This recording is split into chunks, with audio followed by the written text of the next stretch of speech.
مقدس اپنے گریبان میں داخل کیا، باہر نکال کر اپنے ہاتھ کو کھولا تو 14ویں رات کے چاند کی طرح چمک رہا تھا۔ فرعون نے سوال کیا کہ اور بھی معجزہ ہے؟ فرمایا ہے ایک اور ہے۔ اسے کہا وہ کیا ہے؟ تو آپ کے دست مقدس میں ایک عصا تھا، ڈنڈا تھا۔ یہ ڈنڈا نیچے سے ایک تھا، اوپر آ کر اس کی 2 شاخیں بن گئی تھی، جس کو آپ 2 سانگڑ کہتے ہیں نا۔ نیچے سے ایک، اوپر جا کے اس کی 2 شاخیں۔ اور یہ عصا، یہ ڈنڈا حضرت سیدنا موسیٰ کلیم اللہ کو حضرت سیدنا شعیب علیہ نبینا علیہ السلام نے عطا فرمایا تھا، اور مرقوم ہے کہ شعیب علیہ السلام کو یہ عصا نسلاً در نسل حضرت آدم سے ملا تھا، اور حضرت آدم اس ڈنڈے کو جنت سے لے کے آئے تھے۔ وہ یہ عصا جنت کی لکڑی تھا، نیچے سے ایک، اوپر جا کر 2 شاخیں، جس طرح عام طور پر جانتے ہیں نا بات، جو 2 شاخیں بن جاتی ہیں۔ سیدنا موسیٰ کلیم علیہ دونوں شاخوں کے درمیان اپنی کونی رکھ کے ٹیک لگائے کھڑے تھے۔ فرعون نے کہا کہ دوسرا معجزہ دکھاؤ۔ آپ نے عصا پکڑا، یوں کر کے پھینک دیا، عصا پھینکا تو بہت بڑا اژدہا بن گیا، اس کی دونوں شاخیں منہ بن گیا، اور اس کا یہ نیچے والا حصہ جو تانا تھا یہ اس کی باڈی، اس کا جسم بن گیا۔ فرعون نے دیکھا تو کہنے لگا پکڑ لے اسے۔ حضرت موسیٰ کلیم علیہ نے اس کے کھلے منہ میں ہاتھ ڈال کے یوں کر کے اٹھایا تو دنیا والوں نے دیکھا کہ عصا آپ کے ہاتھ میں تھا اور آپ کا ہاتھ دونوں شاخوں کے درمیان۔ یہ 2 معجزے موسیٰ کلیم اللہ اس وقت لے کے آئے تھے۔ کل معجزے پورے زمانہ میں جب تک سیدنا موسیٰ کلیم اللہ تشریف فرما رہے ہیں، قرآن کریم گواہی دیتا ہے کہ 9 معجزات تھے، لیکن یہ 2 معجزے اب لے کے آئے تھے۔ یہودی جانتا تھا کہ میرے نبی نے 2 معجزے لے کے آئے تھے، دکھائے تھے۔ فرعون نے نہیں مانا تھا، جادو قرار دے دیا تھا، نعوذ باللہ تعالیٰ، چونکہ میں ماننے والا ہوں موسیٰ کا، اور مجھے پتہ ہے کہ انبیاء معجزات لے کے آتے ہیں۔ فرعون تو کافر تھا، وہ تو نہیں مانا۔ میں ان سے سوال کروں گا، اگر واقعی یہ نبی ہوئے تو کوئی معجزہ دکھائیں گے، بتائیں گے میں 1 معجزہ لے کے آیا ہوں، 2 لے کے آیا ہوں، 3 لے کے آیا ہوں، 4 لے کے آیا ہوں، بتائیں گے نا؟ تو میں ان سے کہوں گا معجزہ دکھاؤ، کتنے معجزے لے کے آئے ہو؟ یہ بتا دیں گے میں 2 لے کے آیا، 3 لے کے آیا، 1 لے کے آیا ہوں، یہ بتائیں گے۔ پھر میں کہوں گا مجھے دکھاؤ، یہ معجزہ دکھائیں گے۔ اگر واقعی معجزہ ہوا تو میں فرعون کی طرح ضد نہیں کروں گا، مسلمان ہوں گا۔ اب اس سے سوال کیا کہ معجزہ لے کے آئے ہو؟ میرے قریب نے جواب دیا تو کیا چاہتا ہے؟ تو کیا چاہتا ہے؟ گویا باتوں باتوں میں بتا دیا، پہلے انبیاء معجزات لے کے آئے تھے، ہم معجزہ بن کے آئے۔ تو کیا چاہتا ہے؟ وہ شخص تھوڑی دیر کے لیے حیران سا ہو گیا کہ میں تو کچھ اور سوچ کے آیا تھا، یہاں کچھ اور بات ہے۔ اسے غور کیا تو دور ایک درخت کھڑا نظر آیا، کہنے کا وہ درخت ملاحظہ فرما رہے ہو؟ میں ہاں دیکھ رہا ہوں۔ وہ درخت آئے چل کے، اور آپ کی رسالت کی دیکھ گواہی میں مان جاؤں گا اللہ کے نبی۔ وہ درخت چل کے آئے، یہ نہیں کہ محدود کو معجزہ ہے، جو تو نے چاہا میں وہی دکھا دوں گا۔ وہ درخت آئے، میرے کریم آقا نے اسے اشارہ کر کے نہیں بلایا۔ الحمدللہ تعالیٰ میرا ایمان و عقیدہ ہے، اللہ کی عزت کی قسم میرا ایمان ہے، میرے کریم اشارہ کرتے تو زمین کو چیرتا ہوا باہر گیا اقدس میں حاضر ہوا۔ علامہ جلال السیوطی رحمۃ اللہ تعالیٰ نے الخصائص کبریٰ فی معجزات خیر الورا میں پورا باب اس موضوع پر باندھا ہے۔ کتنے درخت اور ان کی شاخیں جدا ہو کر میرے کریم کے دربار میں حاضر ہوئیں۔ آ سکتا تھا یہ درخت، مگر میرے نبی نے بلایا نہیں۔ اسے شاخ میں تو جا اس درخت کے پاس جا کر اسے پیغام دے کہ تجھے اللہ کے نبی بلا رہے ہیں۔ سبحان اللہ۔ یہ نہیں فرمایا کہ وہ ہستی جو بیٹھے وہ بلا رہے، نہیں، اسے جا کے کہنا تجھے اللہ کے نبی بلا رہے ہیں، پھر دیکھنا درخت کدھر جاتا ہے۔ یہ یہودی درخت کے قریب آیا، اس نے آ کے کہا اِنَّ نبی اللہ یدعوک، بے شک اللہ کے نبی تجھے بلا رہے ہیں۔ حدیث بارکہ جب میں آپ کو سنا رہا ہوں نا، اختصار کے ساتھ مشکوٰۃ شریف باب المعجزات کے اندر بھی موجود ہے، آپ کا جی چاہے تو آپ اپنی آنکھوں سے پڑھیں۔ جب میرے کریم آقا، اور یہ خصائص کبریٰ اور حجت اللہ العالمین فی معجزات سید المرسلین تفصیل کے ساتھ ہے۔ اس شخص سے جب کہا کہ اِنَّ نبی اللہ یدعوک، اللہ کے نبی تجھے بلا رہے ہیں، وہ درخت آگے گرا، پیچھے گرا، دائیں گرا، بائیں گرا، ہلا، اپنی جڑوں کو اکھاڑا میرے کریم کے دربار کی جانب چل رہا ہے۔ اس شخص کے لیے یہ منظر بڑا حیران کن تھا۔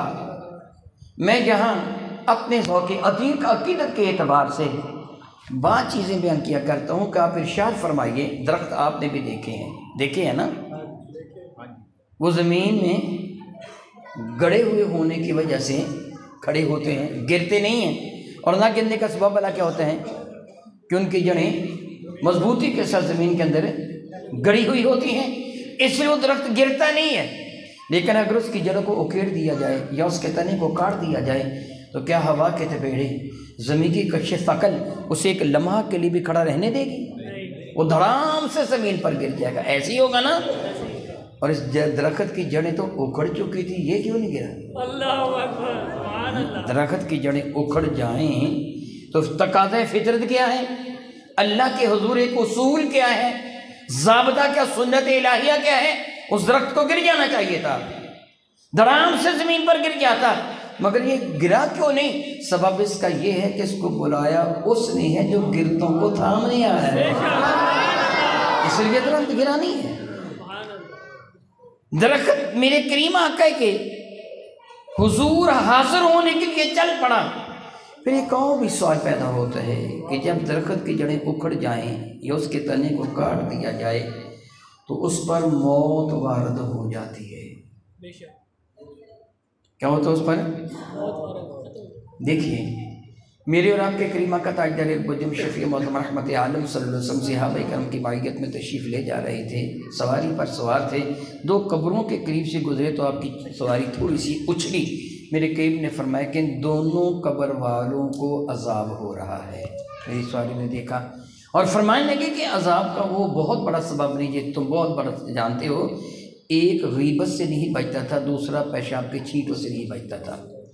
پھر میرے قریب نے اشارہ فرمایا، قریب ہی کھجور کا درخت تھا، اس کے ایک شاخ لے کے آؤ۔ شاخ لے کے آئے، میرے قریب نے اس کو چیر کر دو حصوں میں کیا، ایک قبر پہ رکھ دیا حصہ، دوسرا دوسری پہ رکھ دیا۔ فرمانے لگے میں امید رکھتا ہوں جب تک یہ سرسبز و شاداب رہیں گی صاحب قبر کے عذاب میں تخفیف ہو جائے گی۔ اللہ کا ذکر تو ہر شے کرتی ہے، جو یسبح لہ ما فی السماوات والارض، خشک بھی کرتی ہے، تر بھی کرتی ہے، لیکن تر میں زندگی ہے۔ کیا بلا تر میں زندگی ہے، اس لیے اس کی تسبیح اور انداز سے ہے، جو خشک ہے اس کی تسبیح اور انداز سے ہے۔ جب درخت کی جڑ کاٹ جاتی ہے، اکھیڑ دی جاتی ہے، یا درخت کو کاٹ دیا جاتا ہے، اس میں موت وارد ہو جاتی ہے۔ اس درخت پر موت وارد ہوئی تھی تو چلتا ہوا آ رہا تھا، عام عادت کے بالکل خلاف چلتا ہوا آ رہا تھا۔ دراصل معجزہ ہوتا ہی ہوئے جس کے مقابلہ میں عقل عاجز آ جائے۔ وہ کیوں نہیں مرا؟ اللہ رب العزت جل وعلا قرآن کریم میں ارشاد فرماتا ہے، یا ایھا الذین آمنوا استجیبوا للہ وللرسول اذا دعاکم لما یحییکم۔ ایمان والو، جب اللہ اور اس کا رسول تم کو طلب فرمائے فوراً حاضر ہو جایا کرو۔ وہ تمہیں کیوں بلاتے ہیں؟ لما یحییکم، تاکہ تم کو زندگی عطا فرما دے۔ درخت کو کیسے مرتا؟ اس کو بلایا اس سے تھا جو زندگی عطا فرمانے والا نبی ہے۔ بہرحال مفہومی حدیث یہ بنتا ہے، وہ درخت چلتا ہوا میرے کریم کے دربار مقدس میں حاضر ہوا، اس سے اپنی بلند و بالا شاخوں کو جھکایا، میرے نبی کو سجدہ کیا، پھر اپنے تنے پر کھڑا ہو گیا۔ یہ سارا عمل وہ آنے والا اعرابی، وہ یہودی، وہ دیکھ رہا تھا۔ میرے قریب نے اسے فرمایا بتا میں کون ہوں؟ تو درخت نے بڑی فصیح زبان میں عربی کے اندر جسے وہ بھی سمجھ رہا تھا، بلند آواز سے پکار کے کہا، اشہد ان لا الہ الا اللہ وحدہ لا شریک لہ واشہد انک رسول اللہ۔ میں گواہی دیتا ہوں کائنات ہستی میں رب ذوالجلال کے سوا کوئی بھی عبادت کے لائق نہیں، میں گواہی دیتا ہوں کہ آپ اللہ کے رسول ہیں۔ سبحان اللہ۔ میرے کریم آقا نے اس شخص کی طرف دیکھا جو یہودی تھا، جس کے کہنے پر میرے نبی نے یہ معجزہ دکھایا تھا۔ اس پہ کپ کپی تاری تھی، لرزہ بر اندام تھا، کانپ رہا تھا، یہ منظر بڑا ہیبت ناک تھا۔ درخت بول بھی رہا ہے اور جڑوں سمیت کھڑا ہے۔ اللہ اکبر۔ میرے کریم نے اس کی جانب ملاحظہ فرمایا تو اس سے عرض کیا جی اسے کہیے واپس چلا جائے۔ میرے کریم نے اشارہ فرمایا، حکم دیا واپس چلا جائے۔ وہ درخت جہاں سے اکھڑا تھا وہیں جا کے گڑ گیا۔ سبحان اللہ۔ اب وہ شخص عرض کیا دس سے مقدس بڑھائیے، کتنا خوش قسمت تھا، میں مسلمان ہوتا ہوں، اسلام قبول کرتا ہوں۔ میرے قریب نے اس کے اسلام کو قبول فرما لیا۔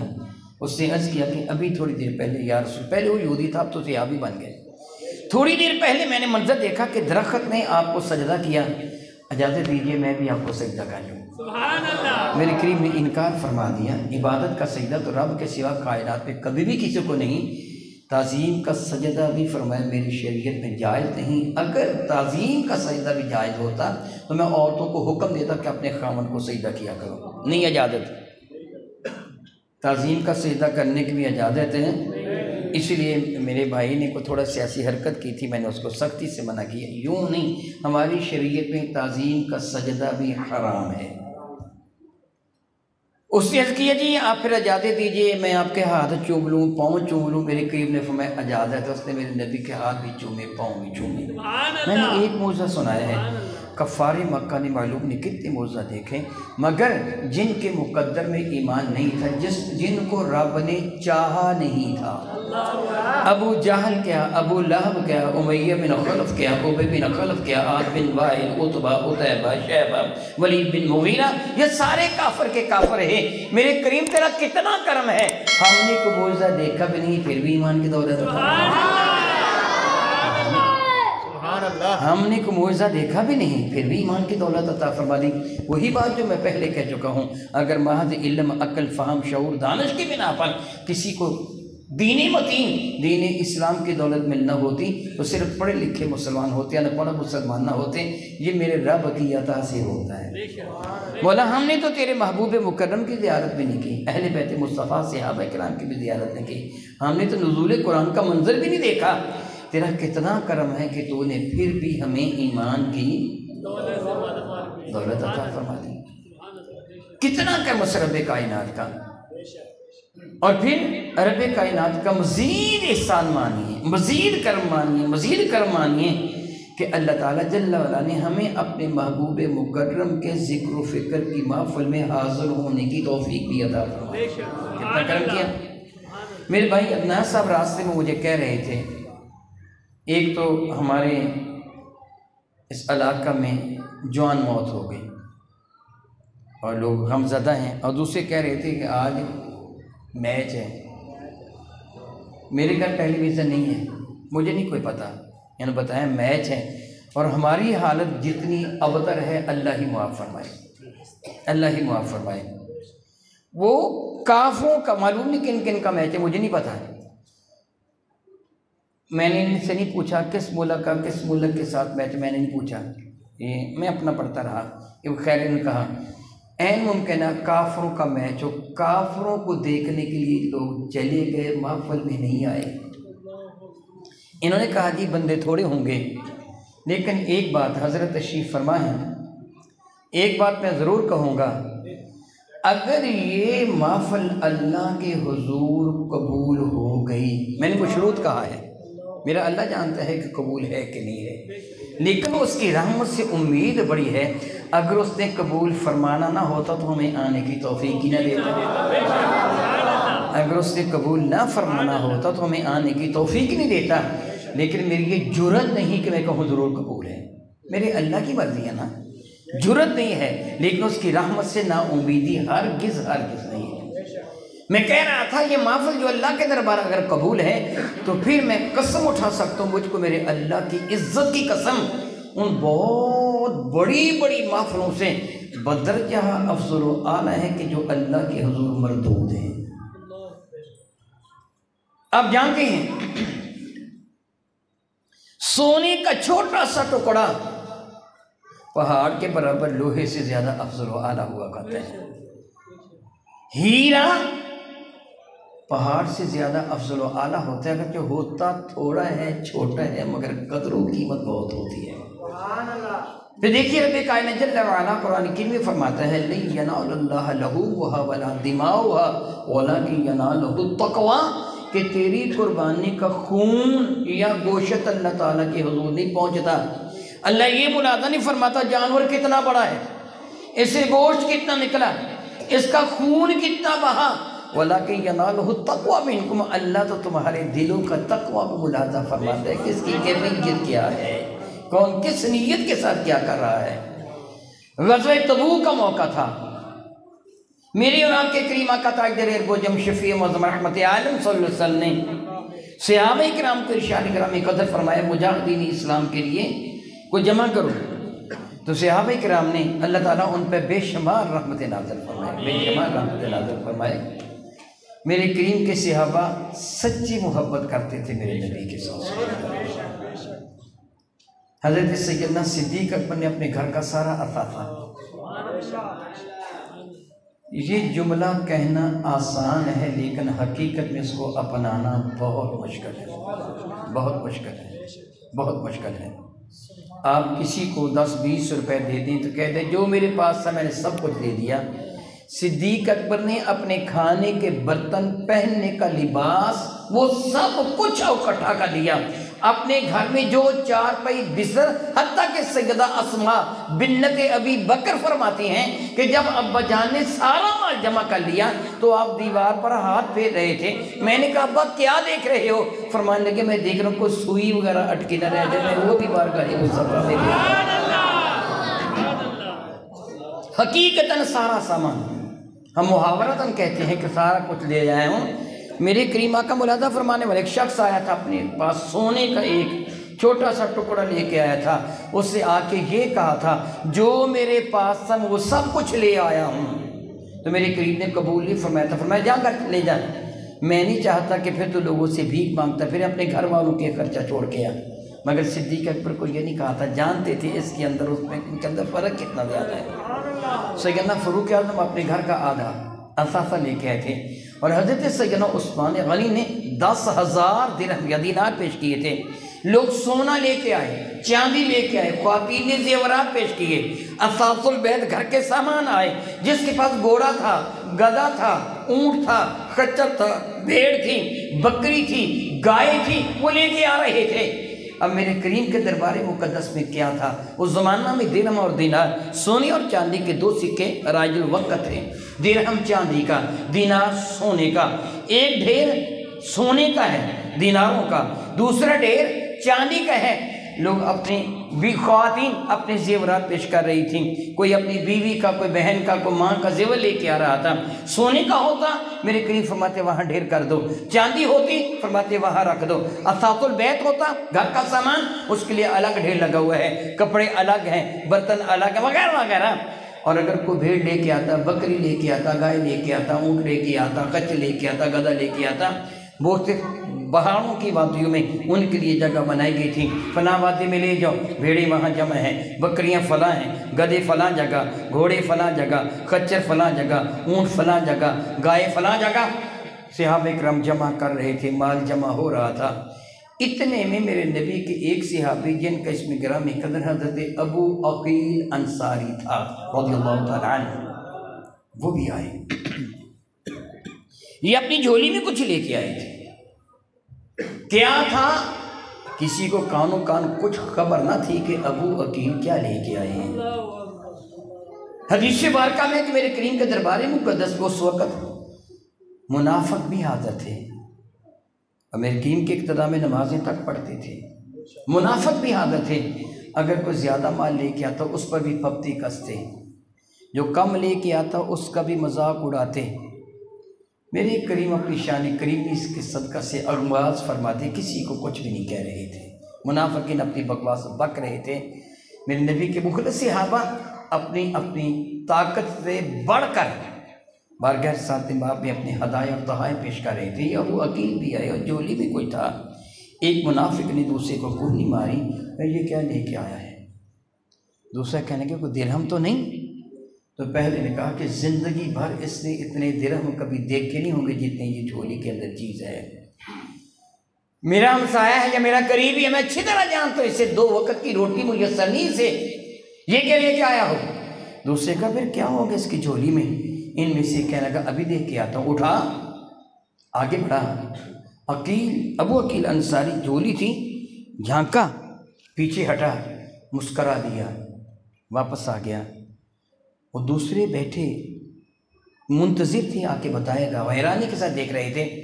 وہ آ کے مسکرا کے ہنس کے کہا دیکھ آیا ہوں، آواز قدرے بلند تھی، دیکھ آیا ہوں، چوہارے ہیں پرانے چوہارے گھن لگے ہوئے، جن کو کیڑا لگا ہوا ہے چوہاروں کو، جس کو آپ سسری وغیرہ کہتے ہیں، کیڑا لگا اس کے بدن پر، میں نے وہ کیڑے گھومتے پھرتے دیکھے ہیں چوہاروں کے، پرانے چوہارے ہیں پرانے۔ اس کی آواز میں کبھی تھوڑی سی بلندی تھی، قدرے بلندی تھی، وہ دراصل آپ کو اللہ تو باللہ تعالیٰ ٹارچ کر رہا تھا۔ دوسرا ایک بولا قدرے اونچی آواز میں، کیا ضرورت ہے اللہ اس کے رسول کو اس کے چوہاروں کی، اور چوہارے بھی کھانے کے قابل نہیں ہیں، پرانے چوہارے لے کے آیا۔ ایک کہنے لگا یار اس لیے لے کے آیا ہے تاکہ اللہ کے نبی کو پتہ چل جس کے پاس کچھ نہیں کچھ مل جائے۔ ایک کہنے لگا دیکھنا قبول ہی نہیں ہوں گے۔ ابو عقیل کے پاؤں رک گئے، وہیں کھڑے ہو گئے، آنکھوں میں آنسو آ گئے۔ مولا اگر میرے پاس کچھ دولت ہوتی تو آج یوں اس محفل میں میرے سوال نہ ہوتا، مجھے شرمندگی کا سامنا نہ کرنا پڑتا۔ اب میں بارگاہ مصطفیٰ میں پیش کروں تو کیا کروں؟ میرے قریب ملاحظہ فرما رہے تھے، یاد رکھیے میں حدیث کا مفہوم ذکر کر رہا ہوں، ترجمہ نہیں سنا رہا آپ کو، مفہوم ذکر کر رہا ہوں۔ میرے قریب ملاحظہ فرما رہے تھے، قدرے بلند آواز سے پکار فرمایا تعال یا ابو عقیل، اب عقیل آگے آ جاؤ، آگے آ جاؤ۔ ابو عقیل رک گئے تھے، اب بوجھل قدم اٹھاتے ہوئے میرے نبی کے سامنے پہنچے، آنکھوں میں آنسو تھے، جولی کو اسی طرح پکڑ رکھا تھا۔ نے پیش کیا کہ اس میں ہے کیا؟ احوال واقع عرض کرنے شروع کر دیا، یا رسول اللہ میں آپ کا ایک غریب سا صحابی ہوں، اے اللہ کے نبی آج ساری رات ایک یہودی کے باغ کو پانی دیتا رہا۔ اس زمانہ میں پانی دینے کا طریقہ کیا تھا؟ کنویں سے ڈول کے ذریعے پانی نکال کر ایک ایک درخت کی جڑوں میں ڈالنا ہوتا تھا۔ کھجوروں کا باغ تھا۔ یا رسول اللہ ساری رات میں یہودی کے باغ کو پانی ڈول کھینچ کر پانی دیتا رہا۔ سپیدہ سحر نمودار ہوا، یہودی اپنے باغ میں آیا، اس سے درختوں کو پانی دیا ہوا دیکھا تو خوش ہو گیا، اس سے خوش ہو کر میری رات بھر کی مزدوری مجھے کچھ چوہارے دیے۔ یا رسول اللہ، اے اللہ کے نبی، وہ چوہارے لے کے میں اپنے گھر آیا، میری بیوی بچوں نے رات بھر کچھ نہیں کھایا تھا، بھوکے تھے، میری بیوی بھی بھوکی تھی، میرے بچے بھی بھوکے تھے۔ یا رسول اللہ تھوڑے چوہارے میں ان کو کھانے کے لیے دے آیا ہوں، اور بقیہ ہچکچا رہا تھا کیسے کہوں حاضر خدمت ہے۔ اب سے پہلے عمل کیا تھا؟ جو سونا لے کے آتا، یا رسول اللہ یہ زیور ہیں، میرے قریب فرماتے وہاں رکھ دو، رکھ دیا جاتے ہیں۔ یا رسول اللہ یہ چاندی وہاں رکھ دو، اساس البیت وہاں ڈھیر کر دو، گائے ہے فلاں جگہ لے جاؤ، اونٹ ہے فلاں جگہ، الا ھذا القیاس۔ لیکن ابو عقیل الثالث سے میرے نبی نے فرمایا، جھولی پھیلا کے فرمایا کہ اپنی جھولی کو میری جھولی میں خالی کر دو۔ ابو عقیل آگے بڑھو، اپنی جھولی کو میری جھولی میں خالی کر دو۔ ابو عقیل آگے بڑھے، اپنی جھولی کو میرے نبی کی جھولی میں خالی کر دیا۔ میرے کریم ان چوہاروں کو اپنے دست مقدس سے الٹ پلٹ کر رہے تھے اور فرما رہے تھے اللہ تعالیٰ کو سب سے زیادہ یہ چوہارے محبوب ہیں۔ ایک صحابی سے فرمایا اسے اٹھاؤ، اور وہ ڈھیر جو سونے اور چاندی کا ڈھیر ہے ان میں سب سے اوپر رکھ دو۔ کیا تھا اس پہ؟ اخلاص کی جو دولت تھی، آنکھوں کے آنسو میں نبی کو بڑے محبوب لگے۔ پتہ یہ چلا چیز خواہ کتنی بھی معمولی ہو، اخلاص کی دولت مرتبہ بڑا بڑھا دیتی، عزت بڑی بڑھا دیتی ہے۔ اس لیے میں نے کہا کہ یہ محفل مبارکہ اگر اللہ کے دربار میں قبول ہے نا، پھر مرتبہ بہت زیادہ ہے۔ انہوں نے سوال کیا تھا راستے میں موضوع آپ کا کون سا ہوگا، تو میں نے موضوع تو درود پاک کہا تھا، لیکن یہاں آ کر نا محفل مبارکہ کو دیکھا تھوڑا سا موضوع بدل گیا ہے۔ صحیح مسلم، صحیح بخاری شریف کے اندر حدیث مبارکہ میں ذکر کر رہا ہوں کہ آپ کی محفل مبارکہ کا، اگر آپ اخلاص کی دولت سے بیٹھے ہیں۔ میرے اور آپ کے قریب آ کر رسول رحمت نے ارشاد کرم میں قدر فرمایا کچھ فرشتے ہیں جن کو سیاحین کہا جاتا ہے۔ سیاح آپ جانتے ہیں کنہیں کہا جاتا ہے بھلا؟ سیر کرنے والے، گھومنے پھرنے والے۔ سیاحت جس طرح ایک مستقل طور پر محکمہ ہے اور وزارت بھی ہے سیاحت کی، کچھ سیاحین گھومنے پھرنے والے فرشتے ہیں، وہ منتظر ہوتے ہیں ان محافل کے جہاں اللہ اور اس کے رسول کا ذکر ہو رہا ہوتا ہے۔ یاد رکھیے حدیث مبارکہ میں اللہ کا ذکر ہے. کیا ہے بھلا؟ اللہ کا ذکر. میں پہلے کہہ چکا ہوں میں ترجمہ نہیں بیان کروں گا، میں مفہوم عرض کروں گا. میں نے اللہ اور اس کے رسول کا کہہ دیا. بظاہر تو حدیث مبارکہ میں یہ جملہ نہیں ہے کہ اللہ اور اس کے رسول کا، لیکن میں آپ کو بتا دوں اللہ کا ذکر کریں گے تو اللہ کے رسول کا ذکر ہو جائے گا، اللہ کے رسول کا ذکر کریں گے تو اللہ کا ہو جائے گا. یہ کیسے ہوگا؟ یہ کیسے ہوگا؟ قرآن کریم میں میرا اللہ ارشاد فرماتا ہے وَمَن یُطِعِ الرَّسُولَ فَقَدْ اَطَاعَ اللَّهَ، جس نے رسول اللہ کی اطاعت کی حقیقت میں اس نے اللہ کی اطاعت کی. گویا دونوں کی اطاعت ایک ہے. رسول اللہ کی اطاعت کرنے والا اللہ کا مطیع ہے. اگر میں کہوں کہ اللہ ایک ہے، کیا بولا؟ آپ بھی مانتے ہیں؟ جی جی مانتے ہیں. کسی بھی چیز کی موجودگی کا احساس ہمیں حواس خمسہ سے ہوتا ہے. میں اس کی آپ کو مثال دے کے سمجھاتا ہوں. حواس خمسہ 5 حصوں کہتے ہیں. یہ آنکھیں قوت بصر ہے، ناک قوت شامہ ہے، زبان قوت ذائقہ ہے، کان قوت سامعہ ہے، پورا بدن قوت لامسہ ہے، مس کرنے کی قوت. اب دیکھیے کہ کوئی آدمی اپنے گھر میں گیا، گھر جاتے گھر والوں سے پوچھتا ہے امرود کون لے کے آئے گھر؟ گھر والے کہتے ہیں کہ تجھ پہ وہی نازل ہوتی ہے، تجھے کیسی پتہ امرود آئے ہیں؟ تو کیا کہے گا؟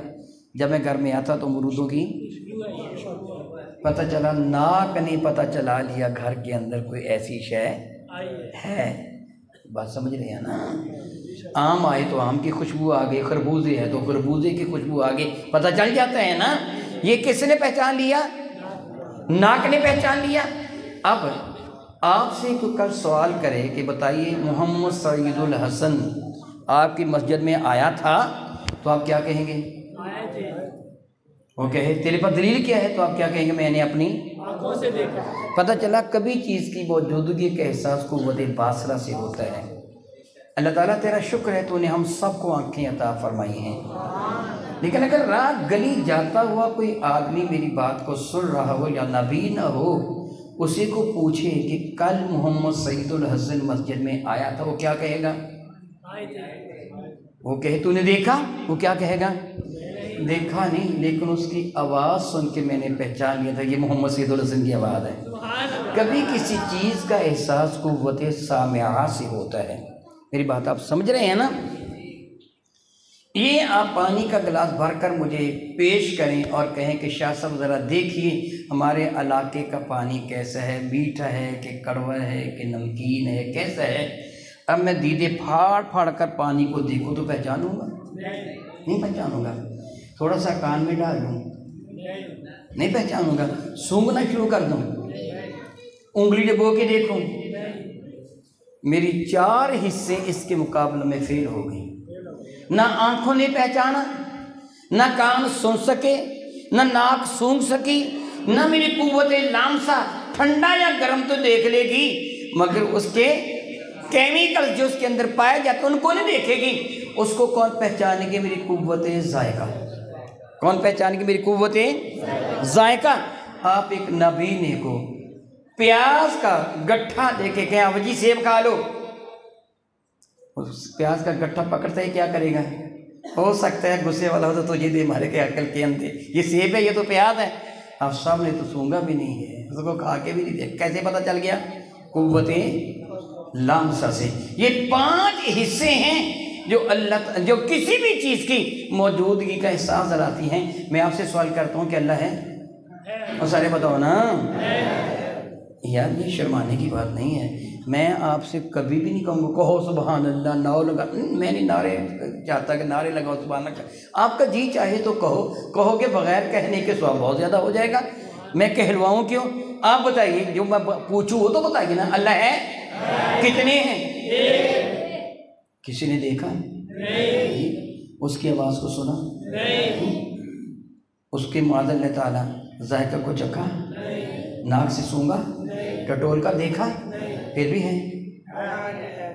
کیا دلیل ہے تمہارے پاس کہ اللہ ہے؟ ہمارے نبی نے بتایا اس لیے جب اللہ کا ذکر کرو گے تو اللہ کے بتانے والے کا ذکر خود بخود ہو جائے گا، کہ ہمیں تو بتایا ہی نبی نے ہے، اور یہ طریقہ بھی نبی نے بتایا ہے۔ اور جب نبی کا ذکر کرو گے تو کیا سمجھتے ان کو اللہ کے رسول ہیں، پھر اللہ کا بھی ساتھ ہو گیا۔ نبی کا ذکر کرو گے خدا کا ہو جائے گا، خدا کا ذکر کرو گے نبی کا ہو جائے گا۔ اچھا میں کہوں یہ مائکروفون بڑا پیارا ہے، بہت اچھا ہے، آواز بہت اچھی طرح کیچ کرتا ہے۔ بظاہر میں نے مائکروفون کی تعریف کی ہے، حقیقت میں میں نے مائکروفون بنانے والی کمپنی کی کر دی۔ میری بات سمجھے ہو کہ نہیں؟ میرے نبی کی تعریف کرنے والا حقیقت میں اپنے رب کی تعریف کرتا ہے کہ میرے رب کا یہ شاہکار ہے۔ بس سمجھ گئے نا؟ اب اس حدیث مبارکہ کی جانب آ جائیے۔ حدیث مبارکہ میں ہے جب کوئی اللہ کا ذکر کرتا ہے، میں نے کہا جب اللہ اور اس کے رسول کا ذکر، کیونکہ دونوں کا ذکر ایک ہے، کرتا ہے، پھر کیا ہوتا ہے وہ سیاحین فرشتے ان لوگوں کو اپنے گھیرے میں لے لیتے ہیں اور اتنی کثرت کے ساتھ آ جاتے ہیں کہ انسانوں کے سروں سے لے کے آسمان دنیا تک فرشتوں کے ٹھٹ لگ جاتے ہیں۔ جس طرح چھتے پر شہد کی مکھیاں تہ در تہ بیٹھی ہوتی ہیں، اس طرح اس جگہ سے لے کے آسمان تک فرشتوں کے ٹھٹ لگ جاتے ہیں۔ ہو سکتا ہے کسی کے ذہن میں یہ بات آ جائے، فرشتوں کو کیسے پتہ چل جاتا ہے کہ فلاں مسجد میں اوپر چھت بھی ہے، فلاں مسجد میں اللہ کا ذکر ہو رہا ہے، کیسے پتہ چل جاتا ہے؟ میں اس کی دلیل دیتا ہوں۔ حضرت سیدنا براء بن عازب رضی اللہ تعالیٰ عنہ اور دوسرے حضرت اسید بن حضیر رضی اللہ تعالیٰ عنہ، ان دونوں سے حدیث مبارکہ مروی ہیں۔ میں حضرت اسید بن حضیر والی حدیث سناتا ہوں۔ سیدنا اسید بن حضیر فرماتے ہیں ایک شب کا ذکر ہے، میں اپنے گھر میں بیٹھا، رات کے وقت چراغ کی روشنی میں، اس زمانہ میں یہ کمکمے نہیں تھے، ایک سادہ سا مٹی کے چراغ کو لے کر اس کے اندر تیل یا چربی ڈالی جاتی ہے اور روئی کی ایک بتی بنا کر اس کو آگ لگا دی جاتی ہے جو اندھیروں کو دور کرنے کی ایک ناکام سی کوشش کرتا۔ چراغ کی روشنی میں بیٹھا میں قرآن کریم کی تلاوت کر رہا تھا اپنے گھر کے آنگن میں، اپنے گھر کے صحن میں، قریب ہی میرا گھوڑا بندھا ہوا تھا، وہ اچھلنے لگا، بہت اچھلا۔ میں نے خیال کیا شاید کوئی چوہا ہوگا، چھچھندر ہوگی، کوئی سانپ، کوئی بچھو، کوئی ایسے اشراط الارض میں سے کوئی جانور ہوگا جس کو میرے گھوڑے نے دیکھا اس لیے اچھلنے لگا۔ میں نے جلدی سے قرآن پاک پڑھنا بند کیا، چراغ اٹھایا، اپنے گھر کے گرد و پیش کا جائزہ لیا، مجھے وہاں کوئی بھی جانور نہیں ملا۔ میں نے خیال کیا شاید وہ چلا گیا ہوگا، باہر نکل گیا ہوگا۔ میں نے دوبارہ گھوڑا ساکت و جام بالکل خاموشی کے ساتھ کھڑا ہو گیا تھا۔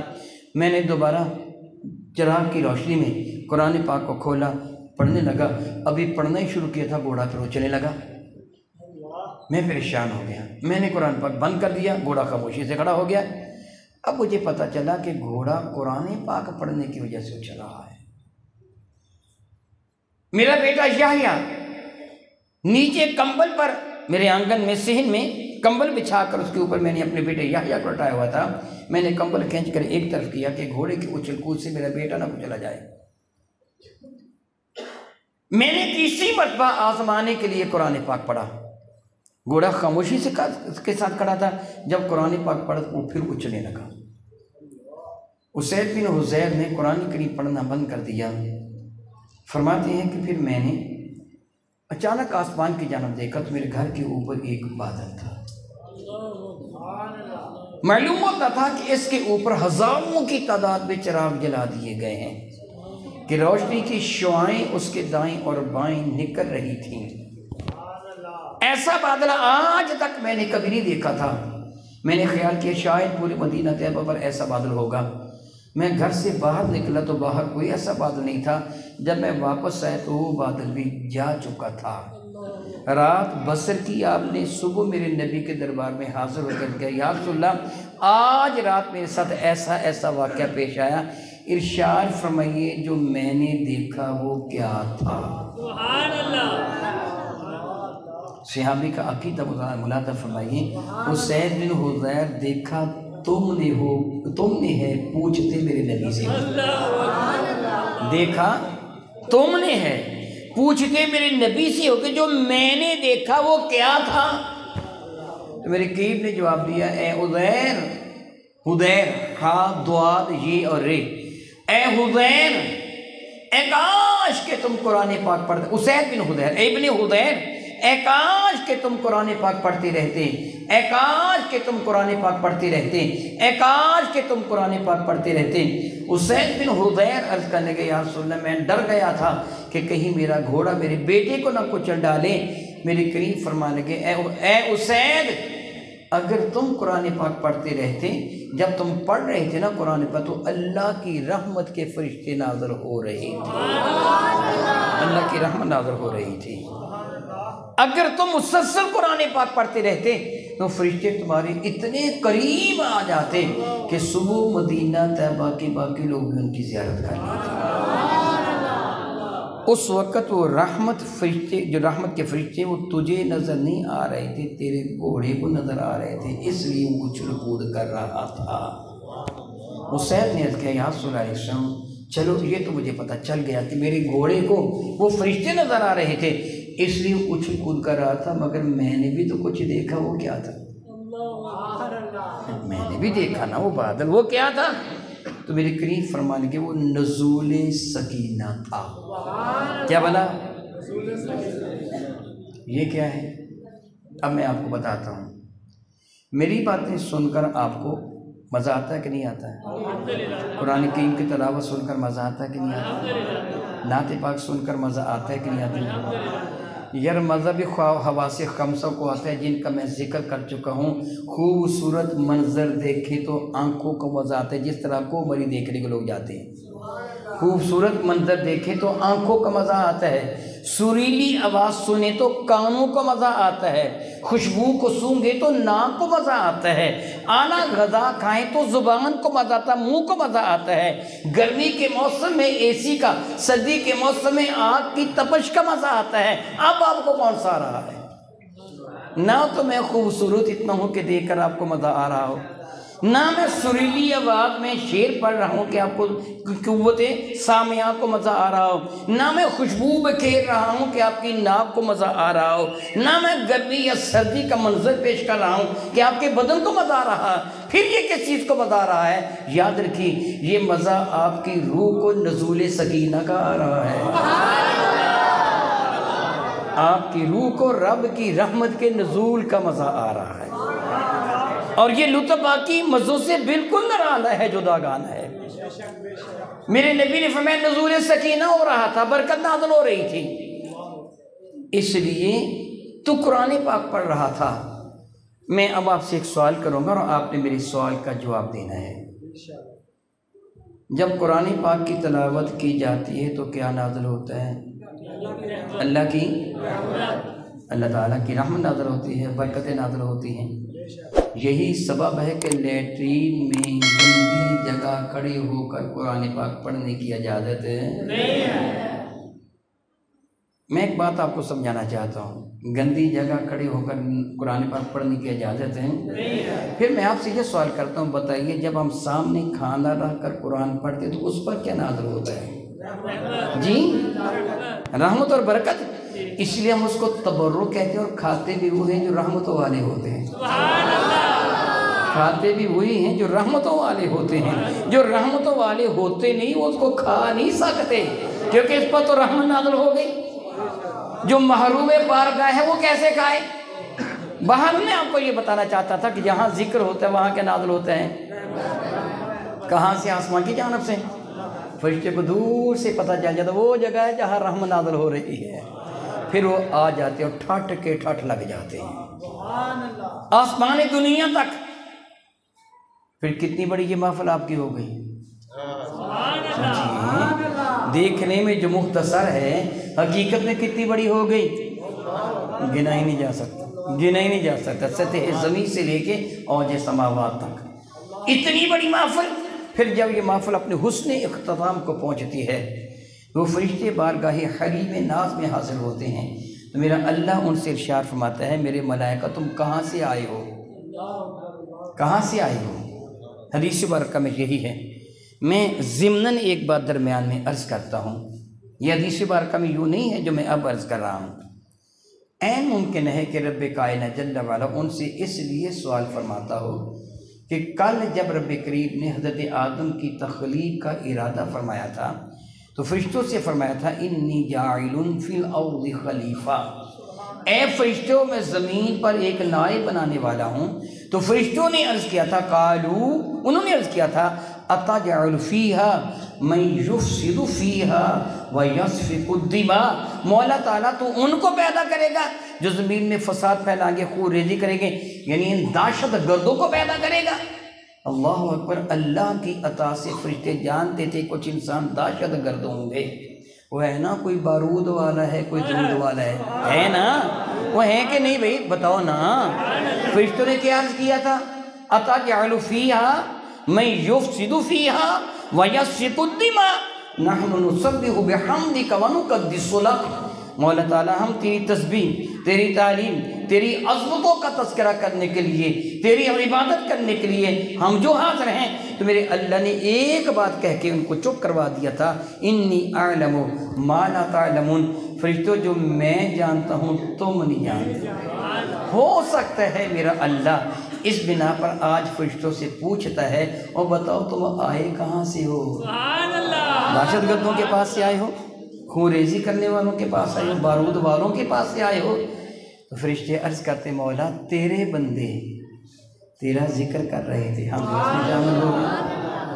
حدیث برکہ کا مفہوم بنتے ہیں، میرا اللہ ان سے سوال فرماتا ہے وہ لوگ جو میرا ذکر کر رہے تھے انہوں نے مجھ کو دیکھا؟ تو فرشتے کرتے مولا دیکھا تو نہیں۔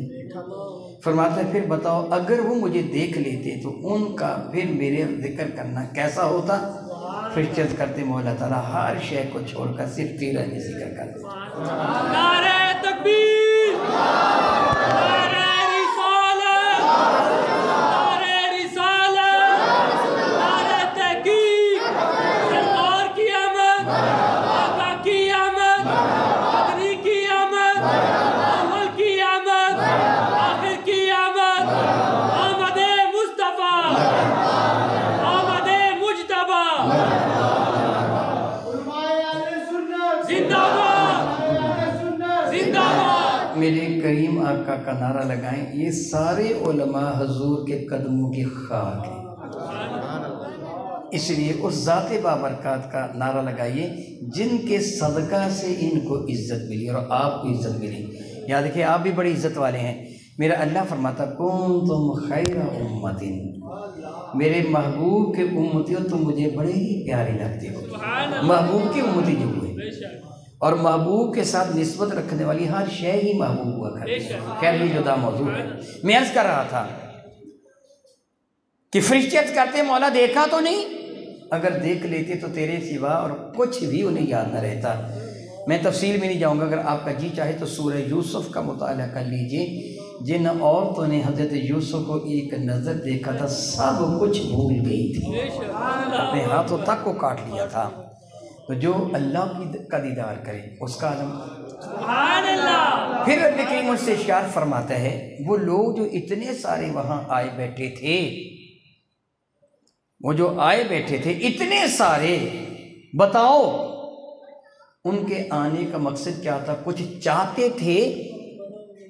یاد رکھیں انسان جب کوئی بھی عمل کرتا ہے نا تو اس کے پیچھے 3 قوتوں میں سے کوئی ایک قوت کار فرما ہوتی ہے۔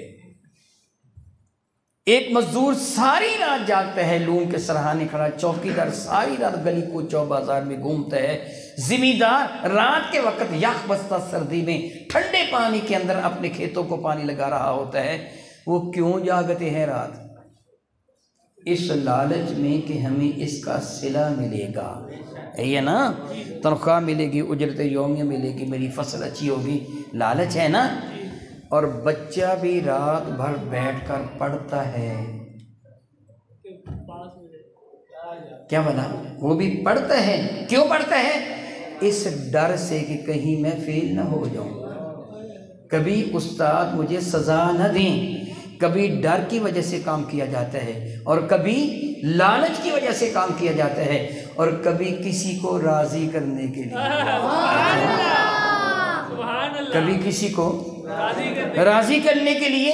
میرا رب فرماتا وہ آئے کیوں؟ نے کہا مولا تعالیٰ تجھے راضی کرنے کے لیے۔ تجھے دیکھا نہیں مگر تجھے راضی کرنا چاہتے ہیں۔ وہ کچھ چاہتے بھی تھے، ہاں مولا وہ چاہتے تھے، کیا چاہتے تھے؟ مولا تعالیٰ تیری رحمت کے ساتھ تیری جنت کے طالب۔ حدیث مبارکہ میں اتنا ہی ہے کہ تیری جنت کے طالب۔ میں نے چونکہ لفظ مفہوم کہا ہے اس لیے میں نے اس میں لفظ اضافہ رحمت کا اضافہ کر لیا، تیری جنت کے طالب۔ میرا اللہ سوال فرماتا ہے انہوں نے جنت کو دیکھا ہے؟ میں کچھ چیزیں دیکھی نہیں، پھر اس کے لیے دن رات محنت کرتے رہے۔ فرشتے کرتے مولا جنت کو دیکھا نہیں؟ تو فرماتا مجھے بتاؤ اگر جنت کو دیکھ لیتی پھر انداز طلب کیا ہوتا؟ فرشتے کرتے مولا تعالیٰ تیری عزت کی قسم جنت سے کم شے پر راضی ہی نہ ہوتی۔ سبحان اللہ۔ فرماتا اچھا بتاؤ وہ ڈرتے بھی تھے؟ مولا ڈرتے تھے۔ کس سے ڈرتے تھے؟ مولا تعالیٰ تیری جہنم کی آگ سے، تیرے غضب سے۔ فرماتا انہوں نے کوئی جہنم کو دیکھ رکھا ہے؟ فرشتے کرتے مولا دیکھا تو نہیں۔ فرماتا بتاؤ اگر وہ جہنم کو دیکھ لیتے پھر ان کے ڈرنے کا انداز کیا ہوتا؟ فرشتے کرتے مولا تیری عزت کی قسم سو کر کانٹا بن جاتے، دنیا کا عیش و آرام سب کچھ کافور ہو جاتا۔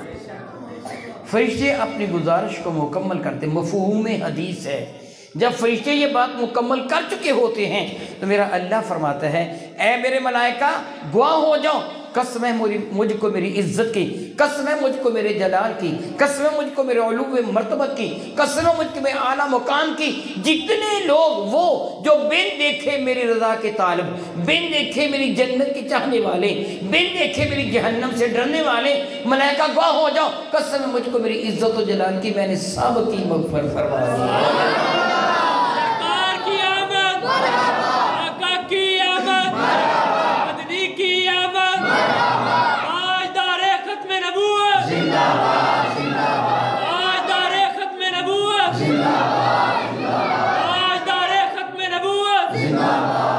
فرشتے عرض کرتے ہیں یعنی سب کے لیے کیا ہو گیا؟ سب کی مغفرت ہو گئی۔ ان فرشتوں میں سے کوئی فرشتہ عرض کرتا ہے، یہ حدیث برکہ صحیح بخاری اور صحیح مسلم میں ہیں، ان کے سوا دیگر کتب میں بھی میں نے ان کا خلاصہ ذکر کیا ہے۔ ان میں ایک فرشتہ عرض کرتا ہے رب فیہم عبد فلان، ایک روایت میں عبد خطاء، مولا ان میں ایک بندہ تھا جو پرلے درجے کا گناہگار، خطاء مبارک کا کسی کا بڑا گناہگار، جس طرح فعال بہت کام کرنے والا، خطاء بڑا گناہگار تھا، پاپی تھا، لیس منہم وہ ان میں سے تھا نہیں۔ کن میں سے؟ وہ جو تیری رضا کے لیے آئے، وہ جو جنت کے طالب بن کے آئے، وہ جو جہنم سے ڈرنے والے بن کے آئے، اس کا تو کوئی پروگرام ہی نہیں تھا، وہ تو خالی ذہن تھا۔ ہوا کیا تھا؟ مر علیہم ان کے قریب سے گزرا فجلس فیہم، وہ بھی بیٹھ گیا۔ یعنی کچھ تو بندے ایک نیت لے کے آئے نا آج ہم محفل سننے کے لیے جا رہے ہیں، اللہ راضی ہو جائے گا۔ کسی کے ذہن میں تھا ثواب ہو جائے گا، اللہ تعالیٰ اس صلہ میں راضی ہو کر ہمیں جنت عطا فرما دے گا، کیوں کہہ رہے تھے چلے یار گناہ ہی معاف ہو جائیں گے، چلے چلتے ہیں۔ یہ تو بندہ آیا ہی خالی ذہن تھا، مر علیہ فجلس فیہم، ان کے قریب سے گزرا وہاں بیٹھ گیا۔ مولا اس کے لیے کیا حکم ہے؟ جو تیری رضا کے لیے آئے وہ بھی بخشا گیا، جنت کا طالب وہ بھی بخشا گیا، جہنم سے ڈرنے والا وہ بھی بخشا گیا۔ مولا وہ تو ویسے ہی گزر رہا تھا، مر علیہ فجلس فیہم، گزر رہا تو ان میں بیٹھ گیا۔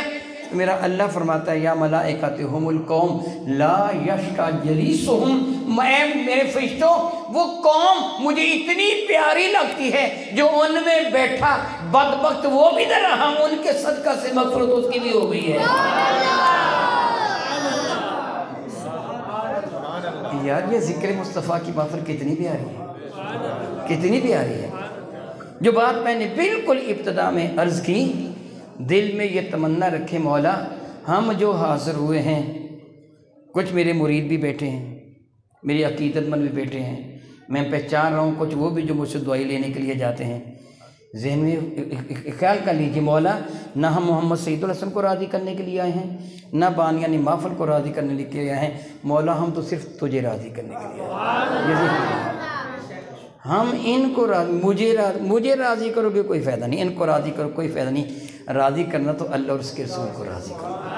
مولا ہم آئے ہیں، اگر پہلے ذہن میں یہ خیال تھا تو اس کو جھٹک دیجیے۔ مولا میں معافی مانگتا ہوں، میں محمد سعید الحسن کے لیے نہیں آیا کہ میرے پیر صاحب نے آنا ہے، میں اس کی تقریر سنوں گا، نہیں مولا، میں تو صرف تجھے راضی کرنے کے لیے آیا ہوں، میں تیری رضا سے۔ یاد رکھیے جنت ہمارے اعمال کا صلہ نہیں ہے، جنت رب کی رحمت کی وجہ سے ملے گی۔ میں تیری رحمت لینے کے لیے آیا ہوں تاکہ تو اپنے دامن کرم میں مجھ کو پناہ دے کر جہنم کی آگ سے بچا لے، میں اس لیے آیا ہوں۔ پھر یقین جان لیجئے کہ آپ کا آنا بھی مبارک ہے اور یہ محفل بھی بڑی مبارک ہے۔ چونکہ راستے میں نے ایک جملہ کہا تھا درود پاک کا، اس لیے میں آپ سے یہ بات کہوں گا، درود پاک کی کثرت کیجیے۔ کیا مطلب درود پاک کی کثرت کیجیے؟ بہت ہی فضائل ہیں۔ میرے نبی فرماتے من صلی علیہ مرہ صلی اللہ علیہ عشر مرہ، جو کہ مجھ پر ایک مرتبہ درود پاک پڑھے گا اللہ اس پہ 10 مرتبہ رحمت نازل فرما دے گا۔ مسند امام احمد بھی ہے کہ صلی اللہ علیہ 70 مرہ اللہ تعالیٰ اس پہ 70 مرتبہ رحمت نازل فرما دے گا۔ بہت فضائل ہیں۔ میرے کریم کا ارشاد گرامی قدر ہے 70 گناہ معاف ہوتے ہیں، 70 رحمت نازل ہوتی ہیں، 70 درجات بلند ہوتے ہیں۔ یہ بھی حدیث ہے ایک روایت میں جو حضرت عبد الرحمن بن عوف سے ہے، مسجد سجدہ والی جو مسجد ابو ذر والی ہے، اس میں ہے کہ 10 رحمتیں نازل ہوتی ہیں، 10 گناہ معاف ہوتے ہیں، 10 درجات بلند ہوتے ہیں۔ ان سب سے بڑھ کر درود پاک پڑھنے کی میرے نزدیک فضیلت یہ ہے، میرے نبی فرماتے ہیں، جامع ترمذی میں ہے، میرے نبی فرماتے ہیں کہ میرے قیامت کے نزدیک سب سے زیادہ وہ ہوگا جس نے سب سے زیادہ مجھ پر درود پاک پڑھا ہوگا۔ ذرا غور کیجئے، میں نے اس لیے کہا کہ سب سے بڑھ کر میرے نزدیک یہ ہے کہ میرے کریم کے صحابی تھے حضرت سیدنا ربیعہ رضی اللہ تعالی عنہ، جو میرے نبی کو وضو کروایا کرتے تھے، نالین مقدس اٹھایا کرتے تھے، مسواک وغیرہ پیش کیا کرتے تھے۔ ایک دن کا ذکر رحمت کرے دریا جوش میں آیا، فرمایا سر ربیعہ مانگ۔ تو سیدنا ربیعہ نے عرض کیا یا رسول اللہ انی اسألک مرافقتک فی الجنہ، اے اللہ کے نبی میں جنت میں آپ کا ساتھ مانگتا ہوں، جنت میں آپ کا، تجھ کو تجھی سے مانگ کر مانگ لی ساری کائنات، میں جنت میں آپ کا۔ تو سوچئے میدان معاشر میں جب نفسا نفسی کا افراتفری کا عالم ہوگا، جس کو میرے کریم اپنے دامن کرم میں پناہ دے لیں گے، اس سے بڑھ کر عزت والا کون ہوگا؟ میرے کریم فرماتے ہیں جس نے جتنا، میں نے کیا کہا، درود زیادہ پڑھا ہوگا میرے اسی قدر وہ، پھر آپ کتنا قریب ہونا چاہتے ہیں جی؟ جتنا قریب ہونا چاہتے ہیں اتنا زیادہ درود پڑھیں۔ میں احباب کو کہا کرتا ہوں اپنے گھر میں مقابلہ شروع کر دیجئے۔ اپنے گھر میں کیا بنا؟ مقابلہ شروع، بیوی بچوں کو بٹھا لیجئے، بہن بھائیوں کو بٹھا لیجئے، امی ابو کو، دیکھیں سب سے زیادہ درود کون پڑھتا ہے، مقابلہ کریں۔ اپنے گھر والی کو کہیں دیکھتا ہوں تو زیادہ پڑھتی ہے کہ میں پڑھتا ہوں۔ اور میں آپ کو ایک اور ترغیب بتاتا ہوں، مہینہ بھر درود پاک پڑھنے کے بعد جمع کریں، اپنی ہمت کے مطابق کہیں کہ جو سب سے زیادہ درود پڑھنے والا ہوگا اسے میں انعام دوں گا۔ مہینے کے بعد ایک دن مقرر کر لیں اور کہیں کہ اس دن ہم سارے بیٹھ کر درود پاک جمع کر کے بارگاہ مصطفیٰ پیش کریں گے، اچھا کھانا کھائیں گے، فلاں چیز پکا لیں گے، فلاں چیز پکا لیں گے، جس طرح بچوں کی آپ سالگرہ کرتے ہیں، کہیں کہ مہینے کے بعد ایک دن مقرر کر لیتے ہیں، اس دن درود پاک جو مہینے بھر کپڑا ہوتا ہے نا وہ اکٹھا کر کے بارگاہ مصطفیٰ میں پیش کریں گے اور اچھا کھانا بھی کھا لیں گے بیٹھ کر، بچوں کو ترغیب ہوگی، اور یوں پھر کیا ہوگا، آپ کے گھر پر رب کی رحمتیں ہوں گی، قیامت کے دن میرے نبی کے دامن کا سایہ مقدر ہوگا۔ میں دعا کرتا ہوں اے رب کائنات تو میرے کریم آقا رسول رحمت کے صدقہ سے ہماری اس حاضری کو قبول فرما لے، ہم جو زندہ رہیں تو تیرے نبی کے پیار میں، آخر ہج کی آئے تو ان کی محبت میں، اور قیامت کے دن اٹھے تو ان کے دامن کرم کا سایہ ہمارا مقدر بنے، آمین ثم آمین، وآخر دعوانا الحمدللہ رب العالمین۔